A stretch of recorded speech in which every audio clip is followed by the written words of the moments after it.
Assalamualaikum warahmatullahi wabarakatuh.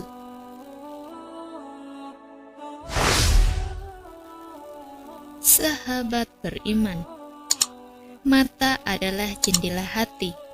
Air mata yang tergenang di pelupuk mata kemudian tumpah mengalir membasahi pipi adalah merupakan ekspresi dari luapan isi hati yang tak tertahankan. Sehingga dengan begitu apa yang menjadi beban hati seakan tumpah dan tersalurkan. Ketika kita bersedih, bisa jadi kesedihan itu tumpah melalui air mata. Begitu juga di saat gembira, di saat mengalami ketidakberdayaan, di saat mengalami kerinduan dengan cinta yang amat sangat, dan di saat dilanda kekhawatiran yang sangat mencekam. Oleh sebab itu, air mata ada kalanya air mata cinta, air mata kerinduan, air mata kedukaan, air mata kepalsuan, dan ada juga air mata yang tumpah karena takut kepada Allah Subhanahu wa Ta'ala. Lalu air mata manakah yang bisa membebaskan dari api neraka? Untuk mendapatkan jawaban ini, perhatikan penjelasan beberapa riwayat berikut ini.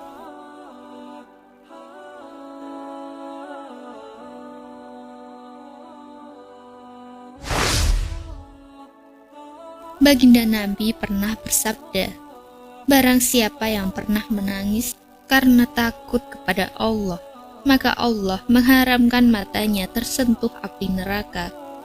Sesungguhnya mataku ini bisa menangis karena takut kepada Engkau. Dari secuil tetesan air mata di atas, ada intisari yang bisa kita serap.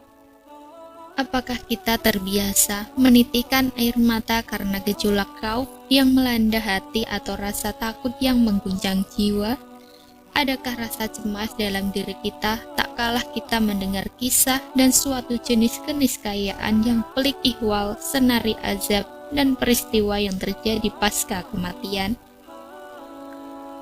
Dan ketika sejumlah pertanyaan tentang amal perbuatan kita selama hayat diajukan, konon tak ada lagi kebohongan, sebab mulut kita dibungkam sementara seluruh anggota badan kita melontarkan kesaksian yang hakiki mengenai bagaimana yang mempunyai anggota itu menggunakannya.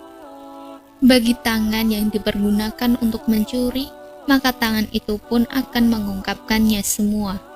Bagi mata yang dipergunakan untuk melihat sesuatu yang hina dan maksiat, maka ia pun bersaksi mengenai apa yang telah diperbuat sang empunya melalui kedua matanya. Bagi kaki yang dipergunakan untuk hal-hal yang mengundang murkanya, maka ia pun akan mengadukan semua tanpa sedikit pun dusta ataupun kebohongan hingga tak ada lagi daya bagi kita untuk beralih. Allah Subhanahu wa Ta'ala berfirman, pada hari ini kami tutup mulut mereka, tangan mereka akan berkata kepada kami, dan kaki mereka akan memberikan kesaksian terhadap apa yang dahulu mereka kerjakan.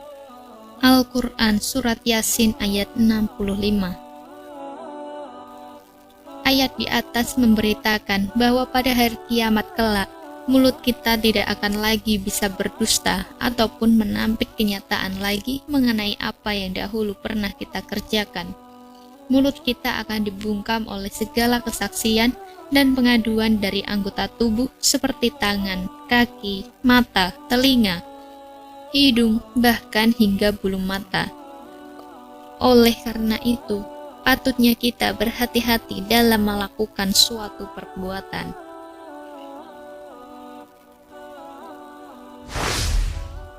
Mengacu kepada teologi di atas, ada baiknya kita menyimak satu kisah yang disadur dari kitab Daqaiqul Akbar karya Imam Abdurrahim bin Ahmad Al-Qadi.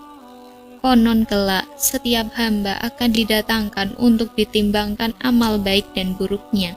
Setelah ditimbang, ternyata amal buruknya lebih berat dibandingkan amal baiknya.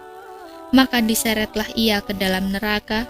Akan tetapi tiba-tiba helai bulu matanya melakukan pembelaan seraya berkata, "Ya Tuhanku, Rasulmu pernah bersabda, barang siapa yang pernah menangis karena takut kepada Allah Subhanahu wa Ta'ala, maka ia mengharamkan matanya tersentuh api neraka. Sesungguhnya mataku ini bisa menangis karena engkau. Pada akhirnya, Allah yang Maha Pengampun lagi Maha Penyayang mengampuni dosa-dosa hambanya itu. Allah selamatkan ia dari bara api neraka dan disinggahkanlah ia dalam surga. Semua itu berkat pengaduan sehelai bulu mata hambanya tersebut yang basah karena rasa takutnya kepada Allah Subhanahu wa Ta'ala.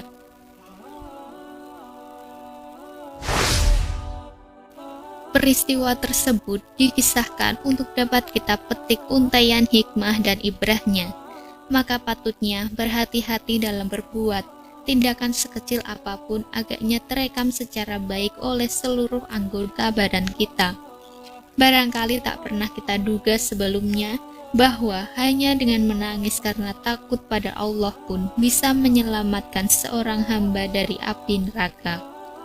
Sebaliknya, barangkali kita menyelewengkan suatu persoalan yang sepele yang agaknya berpikir di benak kita bahwa itu dosa kecil yang tidak begitu dipersoalkan, padahal barangkali sebaliknya, suatu perbuatan atau kesalahan kecil yang kita sepelekan itu justru mungkin saja yang menjadi penyebab masuknya kita ke dalam bara api neraka. Na'udzubillah. Wallahu a'lam bishawab. Wassalamualaikum warahmatullahi wabarakatuh.